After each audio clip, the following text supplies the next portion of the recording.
গণকল্যাণ পরিষদের কার্যকরী সভাপতি আমরা আহ্বান জানাচ্ছি ফ্যাসিস্টের যে আওয়ামী লীগ সরকারকে তাদের সকল কার্যক্রম নিষিদ্ধ করা হয়েছে। এর পাশাপাশি যে জাতীয় পার্টি দীর্ঘ 17 বছর এই আওয়ামী লীগকে সহযোগিতা করেছে এবং যার কারণে এই আওয়ামী লীগ টিকে ছিল, তাদের এই অঙ্গ সংগঠনগুলিকে বাংলাদেশ থেকে সকল কার্যকলাপ নিষিদ্ধ করতে হবে। অতএব বর্তমানে ফ্যাসিস্ট সরকারের যে সকল দোসররা বাংলাদেশের গুরুত্বপূর্ণ স্থানে ঘাপটি মেরে বসে থেকে বর্তমানে বিভিন্ন কাজে বাধাগ্রস্ত করতেছে, তাদেরকে চাকরি থেকে বহিষ্কার করতে হবে।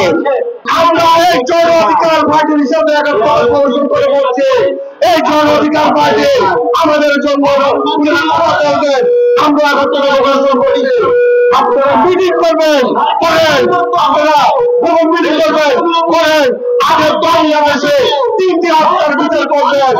সর্বপ্রথম হলো নিউটনের হত্যাকাণ্ড, 2 নম্বর হলো ছাত্রকে আওয়ামীদেরকে হত্যা করা হচ্ছে সে হত্যাকাণ্ড, 3 নম্বর হলো ছাত্র এবং জনতার গণপ্রচারে যে হাজার হাজার ছাত্রকে শহীদ করা হয়েছে।